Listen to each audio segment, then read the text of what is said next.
বৈষম্যবিরোধী ছাত্র আন্দোলন রামু উপজেলার উদ্যোগে জুলাই গণঅভ্যুত্থানে শহীদ ও আহতদের স্মরণে আয়োজিত হয়েছে কুরআন তেলাওয়াত ও দোয়া মাহফিল।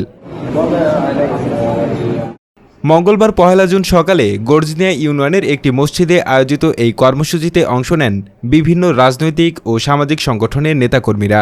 বৈষম্য বিরোধী ছাত্র আন্দোলনের স্থানীয় প্রতিনিধি ছাড়াও উপস্থিত ছিলেন বিএনপি, জামায়াতে ইসলামী ও এনসিপির বিভিন্ন স্তরের নেতৃবৃন্দ।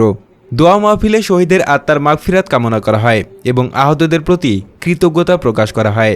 বক্তারা বলেন, জুলাই মাসের এই গণ অভ্যুত্থান ছিল গণতন্ত্র পুনরুদ্ধার, সামাজিক ন্যায়ের প্রতিষ্ঠা এবং শোষণ বৈষম্যের বিরুদ্ধে জনগণের ঐক্যবদ্ধ প্রতিরোধের প্রতীক।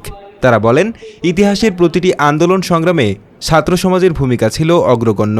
সেই ধারাবাহিকতায় বর্তমান প্রজন্মকেও বৈষম্য, দুর্নীতি ও দমনপীড়নের বিরুদ্ধে সোচ্চার হতে হবে। বক্তারা আরও বলেন, জুলাইয়ের চেতনা শুধু একটি দিনের স্মরণ নয়, এটি একটি প্রেরণা যা সমাজ ও রাষ্ট্রকে বদলে দেওয়ার শক্তি যোগায়।